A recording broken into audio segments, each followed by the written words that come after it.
아주 1차원적인 판례라서 출제 가능성 감히 95% 정도 예상해봅니다. 출제 교수님 입장에서는 아주 크게 머리를 쓰지 않아도 쉽게 출제 구상을 완료할 수 있는 그런 판례이기 때문입니다. 자, 3번 판례 보겠습니다. 이 판례는 출제하기 좋은 판례라서 출제 가능성 감히 95% 정도 예상해봅니다. 왜냐하면 이 판례는 아주 1차원적인 판례라서 출제 교수님 입장에서는 아주 크게 머리를 쓰지 않아도 쉽게 출제 구상을 완료할 수 있는 그런 판례이기 때문입니다.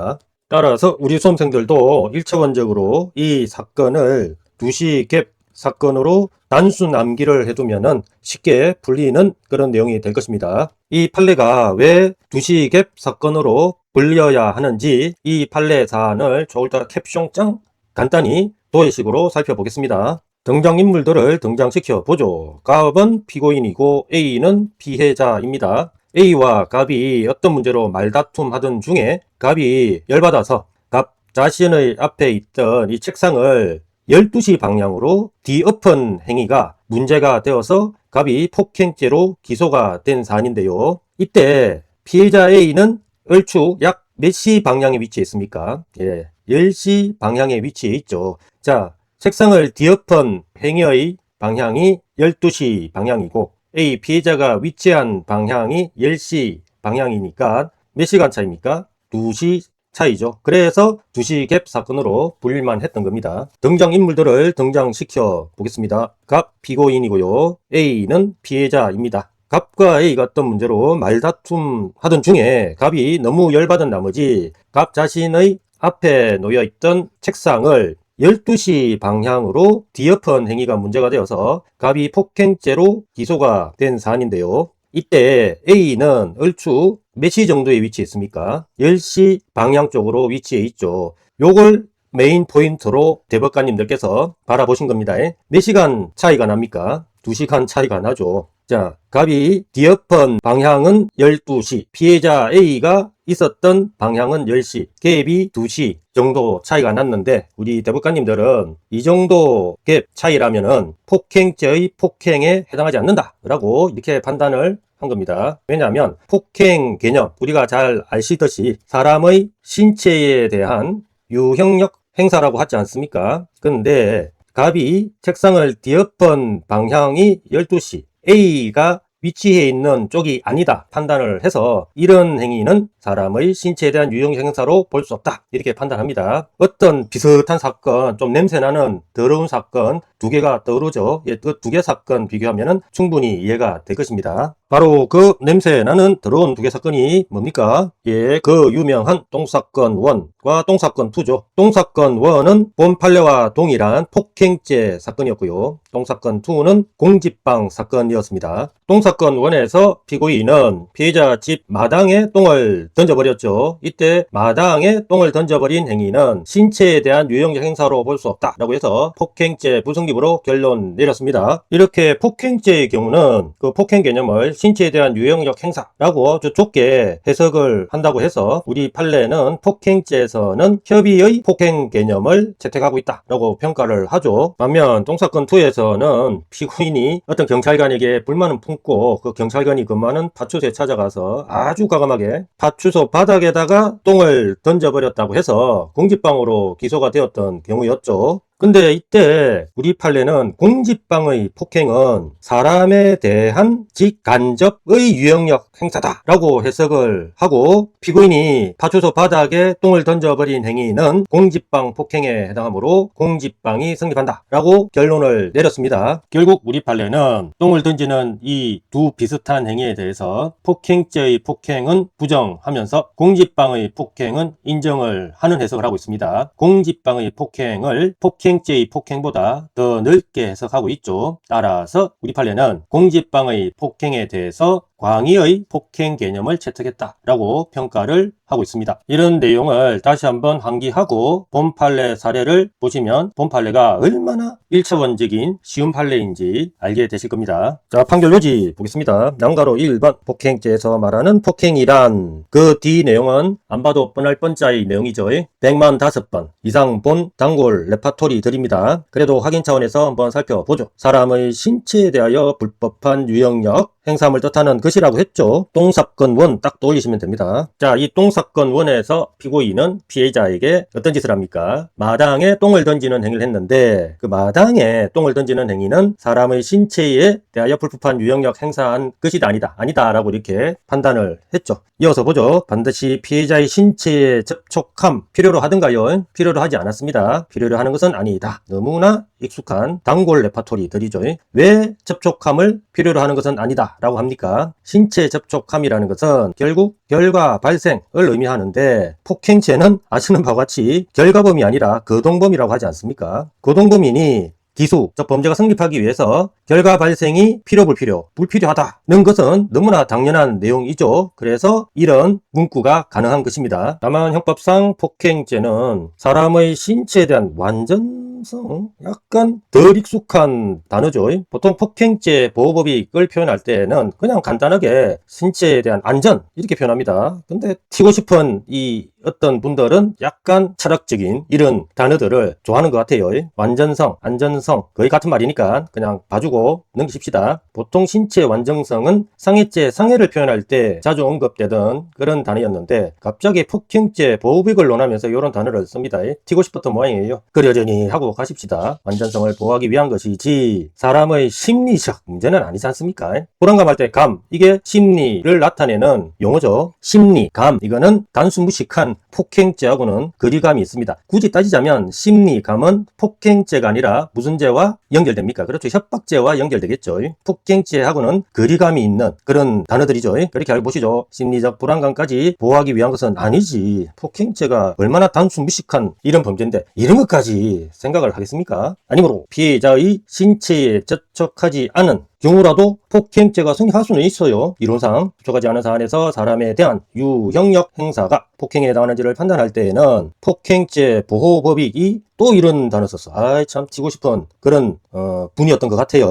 놈이라고 말할 뻔했는데 갑자기 또 존경의 의미를 담은 분이라고 표현을 했습니다. 신체의 완전성, 그냥 안전 이라면 될 거를 무슨? 자, 어쨌든 그냥 우리는 넘기기로 했습니다. 완전성이라는 점을 충분히 고려하면서 보호법이 고려해야지 해당 행위의 신체 지향성 골 때립니다. 이 골 때림 굳이 볼 필요 있다 없다. 이런 것들은 우리가 판사 마음대로 판단할 때 그 자주 등장하는 문구 있죠. 종합 고려. 그 문구의 고려 요소로서 막 들어가는 기타 등등 문구들입니다. 이거 달달 암기하면은 바보. 자, 이런 종합 고려 요소로 이런 것들 고려하자라는 당연한 내용입니다. 사실은 누구 마음대로? 그렇죠. 판사 마음대로 판단하겠다라는 실질적인 의미가 담겨져 있다. 그런데 마무리 표현 보니까 종합이라는 말이 없네. 이제 제가 하도 종합 이걸 갖다가 비꼬듯이 언급을 하니까 뭐 그걸 갖다가 생각하진 않았겠죠. 이번 대법관님들은 약간 참신한 용어들을 좋아하시는 것 같아요. 종합 대신에 아울러 이런 용어를 써버려 됩니다. 근데 우리는 알고 있습니다. 판사 네 마음대로 판단하는 그 종합이라는 것을 이런 문구들은 항상 말씀드리지만은 눈으로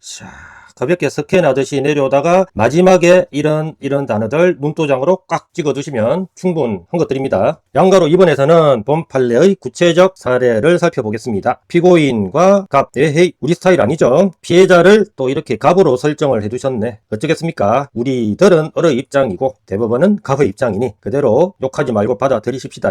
이해만 하면 되죠 뭐. 피고인과 갑은 이런 관계랍니다. 딱 싸우기 좋은 관계죠. 피고인이 입주자 대표 회의실에서 회의록 작성과 관련하여 뭐 다투겠죠. 갑과 시비하던 중 화가 나 양손으로 앞에 놓인 책상을 갑 피해자가 써있던 방향으로, 근데 이거는 조금 상세히 볼 필요가 있습니다. 뒤집어 엎어 이 문구만 보면 약간 하드코어한 냄새가 납니다. 근데 결과적으로 2시 갭 때문에 소프트하게 결론이 나죠. 자 보죠. 가벌적 피해자를 폭행하였다는 내용으로 기소된 경우라고 되어 있습니다. 상세 버전을 보겠습니다. 피고인이 약 1m가 안 되는 가까운 위치. 이것만 보면은 위험성이 느껴지죠. 이것만 보면은 하드한데 이런 느낌이 듭니다. 과연 결과적으로 그런지 한번 살펴봐야 되겠죠. 있던 갑 피해자입니다. 참 어색하네. 헷갈리니까 피해자 이렇게 적어둘게요. 피해자와 어찌 보면은 이 말다툼이라는 이 단어도 이 판례에서는 핵심이라 볼 수 있죠. 왜? 우리가 다양한 판례를 공부를 했는데 말다툼 중에 뭐 어떤 행위를 했을 때, 언쟁 중에 어떤 행위를 했을 때 엔간하면은 우리 대법원에서는 봐줍니까 안 봐줍니까? 예, 봐줍니다. 아니 대법관 자기 자신들도 말다툼 중에 조금 흥분해서 과한 행위를 하기도 하겠죠. 사람이니까. 그러니 그러한 점을 알고 있기 때문에 100%는 아니고요. 한 70, 80% 정도 확률로 말다툼, 언쟁 중에 어떤 행위가 문제가 되면은 불처벌적으로 결론 내리는 경향이 있습니다. 그러니 일단 이 말다툼과 배치되는 베리베리 하드코어한 그런 문구가 없는 이상 이런 단어가 보이면 바로 불처벌, 이렇게 결론 내리셔도 될 겁니다. 그래도 조금 불안하니까 끝까지 살펴봐야 되겠죠. 말다툼 중 갑자기 피고인 앞에 있는 책상을 피고인 정면 방향, 요 이제 몇 시 방향이 중요합니다. 12시 방향으로 뒤집어 엎었죠. 여기까지만 해도 좀 소프트하다라는 확신이 없습니다. 말다툼 이외에는 뒤집어 엎은 사실은 인정되나 피고인이 책상을 뒤집어 엎은 이 단어는 조금 하드코어하죠. 사실은 뒤집어 엎은 방향, 이게 중요합니다. 다른 책상으로 맡겨, 이제 뭔가 불처벌 느낌, 그런 느낌이 듭니다. 다른 책상으로 맡겨. 그러니까 덜 위험, 이걸 암시를 하는 거죠. 덜 위험, 더 위험이 아니라 덜 위험 있었고, 피해자죠. 피해자는 피고인 기준, 자, 요게 결정타입니다. 몇 시 방향, 그렇죠. 10시 방향. 그러니까 뒤집어 엎은 방향은 12시, 피해자가 서 있었던 방향은 10시, 몇 시간 갭? 2시. 그래서 2시 갭 사건이었던 겁니다. 우리는 여기서 2시 갭을 아까 살펴봤던 똥사건 1의 마당으로 대입해버리면 이 사건의 결론을 알 수 있죠. 불처벌이 될 겁니다. 계속 이어서 보죠. 피고인의 행위로 인하여 갑의 신체에 대한 위험성이 있어 보이지 않는 점. 누구 맘대로? 판사 맘대로입니다. 가장 강력한 근거는 2시 갭입니다. 우리는 여기서 2시 갭을 아까 우리가 살펴본 똥사건 1의 마당으로 대입해서 취급할 수 있겠죠. 즉 이러한 행위는 폭행죄 폭행 인정부정, 부정으로 결론 내릴 수가 있습니다. 그리고 이 이후의 이 문구들은 이미 2시 갭으로 불처벌로 결론을 내리고 난 뒤에 대법관님들의 구색 맞추기식 문구에 불과합니다. 뭐 이렇게 수고를 하셨으니까 또 예의상 한번 살펴는 봐야 되겠죠. 이 이후에 나오는 여러 문구들은 이미 2시 갭으로 결론이 확정된 이후에 이 근거로 불처벌이다 라고 결론 내렸다고 하면은 국민들부터 졸렬하다고 비판을 받을 것 같으니 구색 맞추기 위한 그런 문구들입니다. 그래도 막 수고스럽게 작성하셨으니 우리는 또 예의상 봐드려야겠죠. 한번 살펴보겠습니다. 피고인 행위로 인하여 갑의 신체에 대한 위험성이 있어 보이지 않는 점, 이거 누구 맘대로입니까? 판사 맘대로 판단한 겁니다. 이미 이것을 근거로 결론을 확정한 이후에 구색 맞추기죠. 또 단순히 이거 우리 형법에서는 소프트하드, 소프트 문구로 통하죠. 그래서 이것만 봐도 불처벌 결심을 하셨구나, 이런 걸 강력하게 느낄 수 있습니다. 단순히 갑을 놀라게 하거나 겁을 주었다는 아까 우리 저기 앞에서 본 심리적 불안감과 연결되는 매칭되는 문구죠.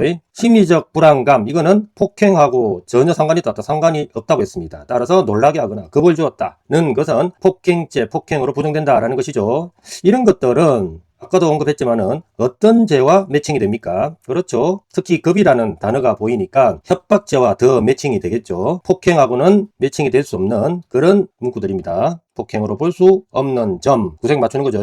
역시 빠지지 않습니다. 종합할 때 계속 구색 맞추기 위한 덜러리 표현들 확인하겠습니다. 피고인 행위를 갑의 신체에 대한 불법한 유형의 행사로 보기 쉽다 어렵다, 어렵고 이럴 줄 알았다. 또한 피고인에게 갑 신체에 대한 불법한 유형력 행사하겠다는 의도, 이게 뭐죠? 고의, 있었다 없었다, 없었다, 이렇게 결론이 나와야 되죠. 이미 결론을 내렸으니까 단정하기도 어려움으로 이럴 줄 알았고요. 결국 뒤에도 결국은 구색 맞추기 덜러리 표현입니다. 피고인이 한 행위의 부수적인 결과로, 이게 뭐지? 갑에게 책상 파편 일부, 이거 전부였으면 하드, 일부니까 소프트, 이렇게 정리하시면 되죠. 일부가 튀었다는 사정, 의미 있다 없다 이 말이지. 비롯하여 검사가 제출한 증거들을 달 수 있는 사정들만으로는 갑을, 즉 피해자를 폭행하였다거나, 그러니까 폭행 자체가 되지 않았었죠. 그렇다거나 또 아까 의도도 단정하기도 어렵다라는 표현이 있었죠. 폭행 고의가 있었던 것으로 단정할 수 없다, 이미 다 알고 있는 내용이었습니다. 이런 이유로 너무나 당연히 무죄여야 될 것 같죠. 근데 징하다 징해. 이와 달리라는 문구 나왔어. 그러면 원심 얘들도 또라이 짓 했다 이 말이죠. 피고인에게 유죄를 인정한 원심 또라이 판단에는 당연히 잘못이 있다 없다, 잘못이 있다 라고 지적을 해줘야 되겠습니다. 원심은 아마도 똥사건 2처럼 생각을 한 것 같습니다. 오해를 한 거죠. 다음 예상 문제 보겠습니다. 폭행죄 문제는 이렇게 쉽게 낼 수밖에 없죠. 문 폭행죄에 관한 설명 중 가장 적절한 것은 다툼이 있으면 판례에 의함. 1번 지문, 피해자의 신체에 공간적으로 근접이라는 말도 딱 이렇게 친절하게 제시해 주셨네요. 손발, 물건, 휘두르거나 던지는 행위는 우리가 아까 배웠던 사람의 신체에 대한 유형력 행사이다 아니다? 이다죠, 당연히. 근데 직접 피해자 신체 접촉, 필요 불필요 이런 결과 발생은 폭행죄에 있어서는 불필요라고 했습니다. 왜? 폭행죄는 고등범이니까. 근데 뭐야? 접촉하지 아니하였으므로 폭행죄에 해당하지 않는다? 이런 미친 지문이 어디 있습니까? 틀린 내용이죠. 2번 딱 보아하니 2시간 갭 사건이죠. 본 판례 내용입니다. 이미 내용을 알고 계시니 바로 다이렉트로 결론부로 직행하겠습니다. 결론부 보니 놀라게 하거나 피해자에게 겁을 준 행위는 폭행 인정 부정이라고 했죠. 이런 것들은 초울트라 캡숑장 이 단수 무식한 폭행하고는 거리가 먼 개념들이라고 했습니다. 폭행죄에 해당한다, 해당하지 않는다. 예, 해당하지 않는다. 이니까 옳은 내용이네요. 3번 지문 보겠습니다. 거리상 멀리 떨어진 사람의 전화기를 이용하여 전화하면서 고성, 소리, 음향을 이용한 경우죠. 고성을 내거나 그 전화 대화를 녹음 후 듣게, 예, 역시 소리, 음향을 이용한 경우입니다. 하는 경우에는 폭행죄에 해당한다 라고 되어 있는데, 자, 우리가 알고 있는 상식을 다시 한번 더 확인하시죠. 소리, 음향을 이용한 경우 원칙적으로는 외관상 신체에 대한 유형력이라고는 보기 어렵죠. 그래서 원칙적으로는 폭행 OX, X라고 평가합니다. 다만 소리가 너무 커서 아이고 귀에서 피가 납니다. 그 정도 소리가 너무너무 커서 피해자에게 고통을 줄 정도의 그런 소리 음향이라면 그럴 때는 예외적으로 폭행 OX, O라고 이렇게 우리가 상식적으로 알고 계시죠. 그러니까 이 지문은 원칙을 묻는 내용으로서 폭행죄에 해당한다. 뭐 고통이라는 문구도 없는데 폭행죄에 해당한다. 이렇게 서술되어 있으니 OX, X 틀린 내용이죠. 마지막 4번 지문 보겠습니다. 딱 보아하니 본 판례 내용 이전 형법상 폭행죄는 단순 무식한 범죄라니까요. 이렇게 사람의 신체에 대한 완전성, 안전을 보호하기 위한 것이지 무슨 일뿐만 아니라 사람의 심리적 불안감, 이 단순 무식한 폭행죄는 이런 건 몰라요. 심리적 불안감은 협박죄에 가서 물어보라고 하시죠. 심리적 불안감까지 보호하기 위한 것이다. OX, X 틀린 내용이죠. 결국 가장 적절한 것은 2번이죠.